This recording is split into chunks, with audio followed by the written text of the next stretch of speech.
Hey guys, it's Seanbot back with a new episode in our free-to-play series, the first episode in 2021, yay! I spent some time expressing my gratitude in the introduction last episode, so I won't waste any time repeating that. I hope you all have the greatest RNG in 2021, both in real life and in game, and continue to watch this series that I started half a year ago. Anyways, let's begin the episode. Now, with this episode, I would have finally caught up with my progression to now, which is an exciting way to begin the new year. I spent today getting my Ho-Yang to level 210 and claiming the terror burning reward for getting to level 210. I believe the event gives 90 node stones and 5 experienced node stones in total. A few people have asked me what experienced node stones are. It's basically a node that gives a ton of experience to any node that you pick. In my opinion, the best thing to use this on is the Arachnid Reflection. Then the next best use is on skill nodes like Decent Holy Symbol.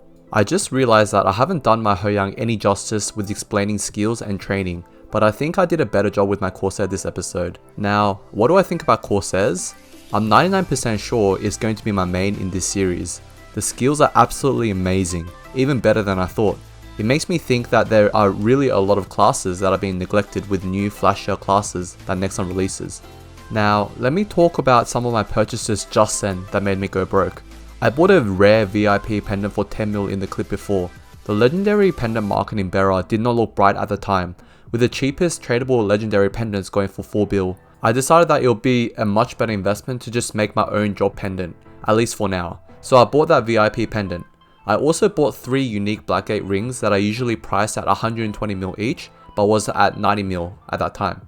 Eventually I need those for my Kana and my new main, so I decided to cop them.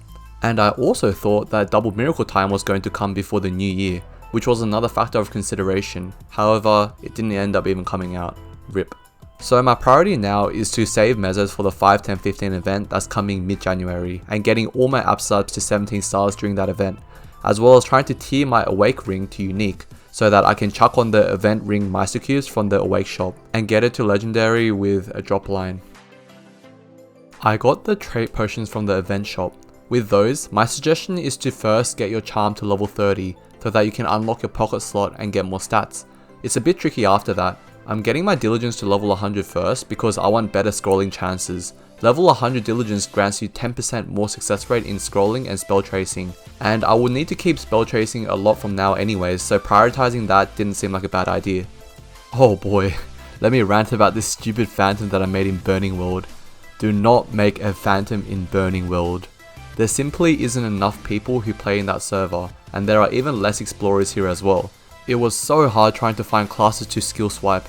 I ended up just stealing Pathfinder's attacks because the lack of vertical reach from phantom skills frustrated me. Shout out to my Twitch viewer Cave Oven for giving me Holy Symbol with his bishop in Burning World.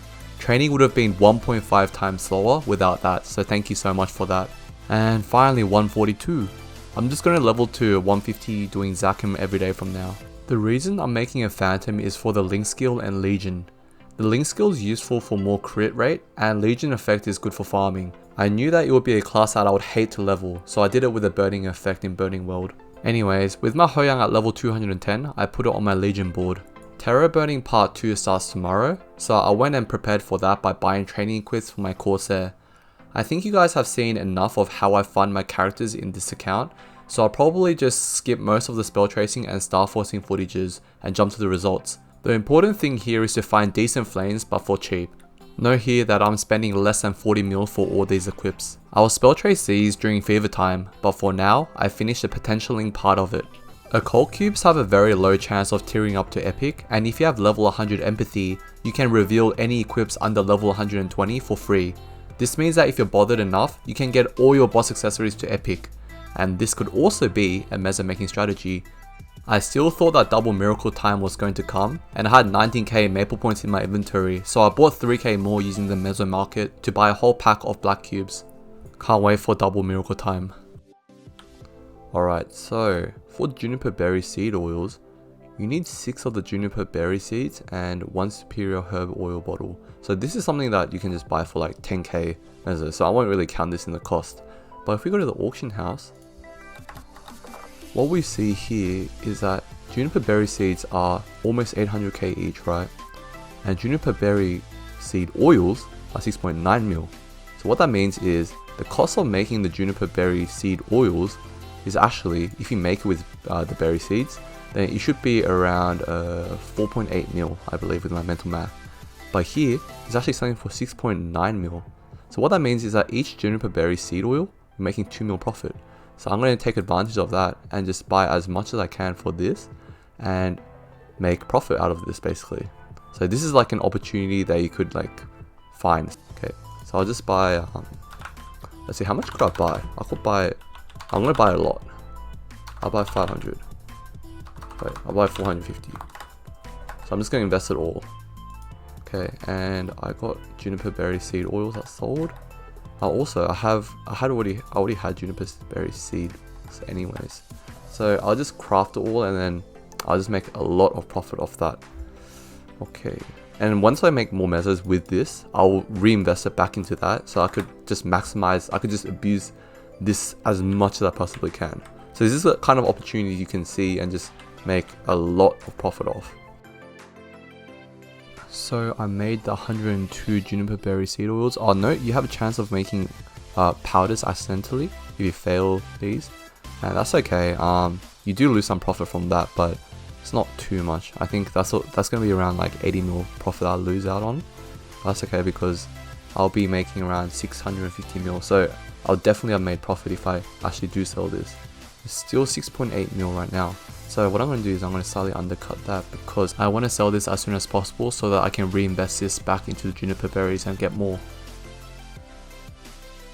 You can choose between undercutting or listing an item for more expensive. That's like the flexible thing about auction house. It just depends on what you want.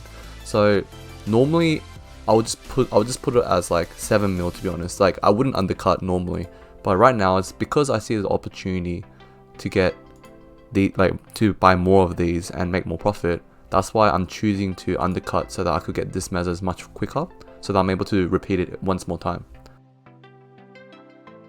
Damn it, I got undercut. In theory, I think I had a good idea of making profit quickly, and it would have been really hype if I really did make that one bill off that opportunity today. Unfortunately, the market recovered a lot quicker than I thought, and I wasn't able to cash out. I did end up selling it for 6 mil each, but after a week, so it was a bit of a shame. I wanted to work on my VIP pendant after I get this stupid, stubborn awake ring that refuses to tier up to unique. So I got a 50% epic potential scroll from Ursus. Luckily, it passed on the first go. The Awakening of Sean Bob, my Corsair. Original name, I know. I misclicked the stupid tutorial, but ended up getting the relaxer. Yeah, but as I was saying earlier, I realized that I didn't really show anything from my Ho Young. Whoops. I swear I wasn't being biased. I had a few more training clips on my Corsair, but I didn't really want to make this whole episode focused on my Corsair anyways, so I only took some leveling highlights. Make sure to look at the flames for your boss accessory drops. Some of them, like this, could sell for a bit. In Bera, this goes for 70 mil, so you could be missing out on free mesos. People want these for training gear, and if there is a demand, there is a market. I did Zakim on 3 characters, so I got these pretty often. The ones with crap flames, I'm going to save up and eventually fuse them to try and get better flames on them. Today is finally Spelltrace Fever Day. I've been waiting for this day for a while. Let me talk about this event. During Spelltrace Fever time, 70% spell traces become 95%, which means if you have over a level 5 diligence, you basically have a 100% success rate with 70% traces. That's insane. So I just got all my Corsair equips perfectly traced with that. I wanted to get those equips out of the way, so I used the event's 30% off star forcing to get them all to 10 stars. And here are the results. I guess I have time here to rant a bit. Playing a class as niche as Corsairs also means that the arcane weapon for this class is very cheap. It's only 200 mil in Bera at the moment.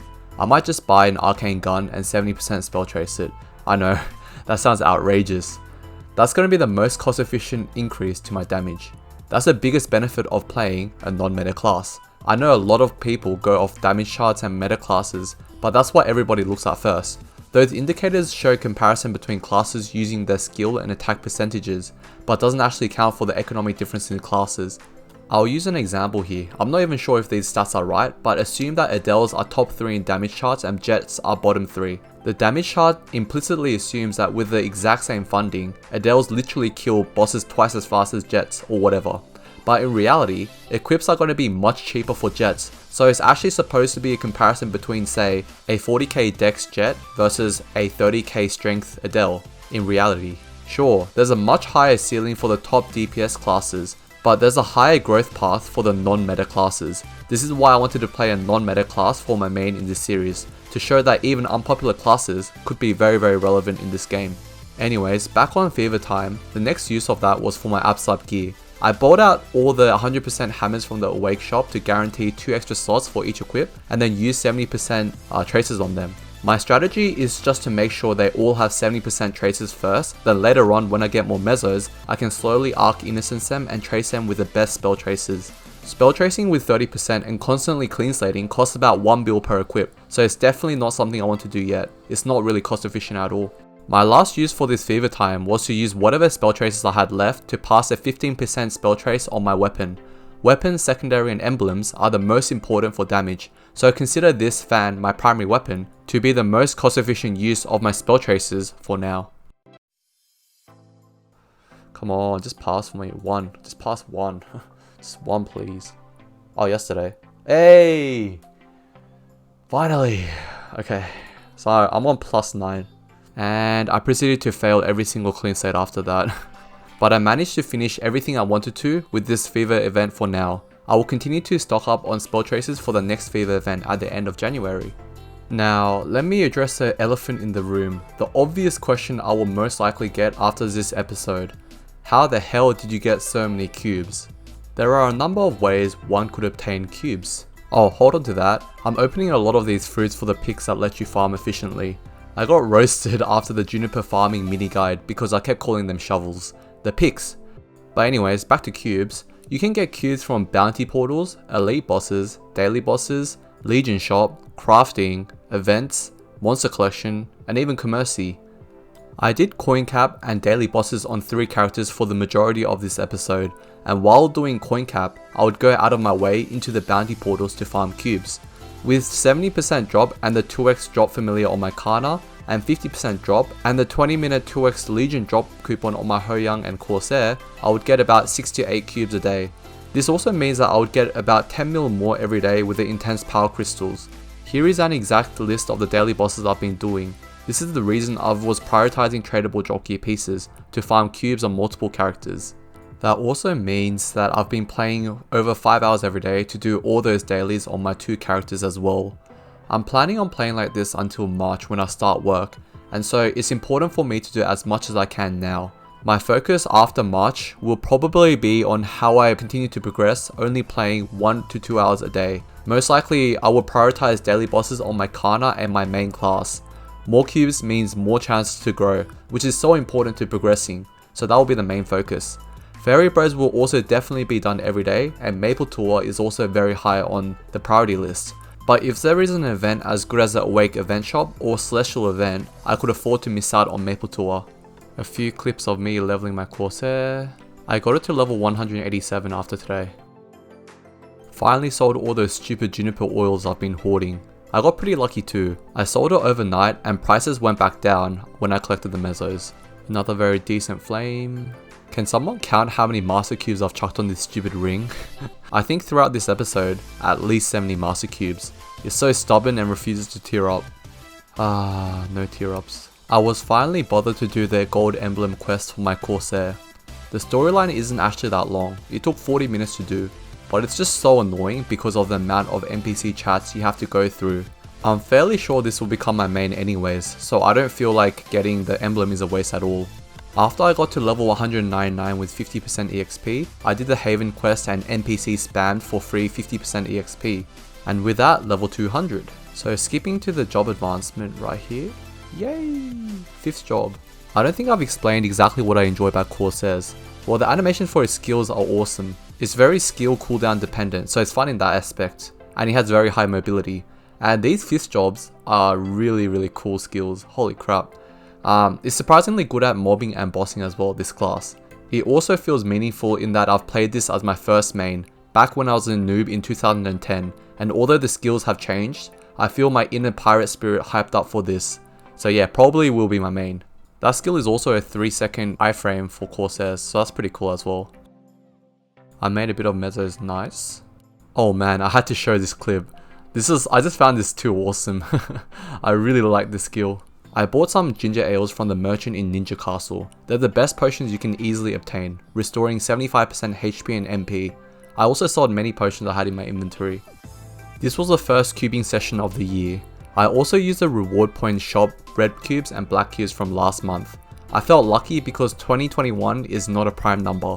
In fact, 47 times 43 are the factors. This was 3 days worth of farming cubes from bosses and also from bounty portals.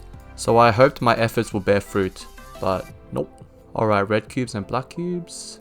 Oh, and also thank you to Baked Kitsune for showing me this map. I had a hyper teleport rock from the first day of this month's Fairy Bros, so he showed me this map which is no longer accessible in the game. I tend to throw the worst cubes first to see if there's a lucky tier up. I had heaps of equips I needed to tier up, so it didn't really matter what order I did them in. But yeah, generally black cubes are better for tiering up, and reds for lines. Maybe composite numbers are not my lucky numbers. I got nothing out of this. Rip. Hey, why not? Let's just chuck it in. Oh my gosh. Holy crap. I've only used 2 bonus potential cubes and it went from rare to epic to unique. I did a quick swift rake farming session. My RNG was pretty bad today and I only got 140 juniper berry seeds. I noticed I got a lot of the juniper berry flowers for this session, so it's just a bit unfortunate. And finally extracting my boss Rebirth Flames. Anyways, that's the end of this episode, the first episode in 2021. Once again, thank you all for watching and I hope this year is a great year for you all. I've been thinking about the direction I want to take with this series. A rule I set at the start was I wanted to do everything solo. I won't get carried in anything nor get any help from others, because I wanted to experience how a completely new player would play this game without any help. But that also meant that I couldn't do party quests like Commercy PQ and join parties for bosses like Lucid and Will, and even harder bosses. I'm considering changing this rule slightly from the next episode. For example, I can participate in Commercy PQ and I set a minimum stat requirement for myself before joining boss parties. So for example, I need at least 25k stat to join a Lucid party because I think that's a very fair stat requirement I feel. That way I won't feel like I'm getting carried, but let me know in the comments what you think. Thank you all for watching and hope to see you guys in the next episode. Thanks!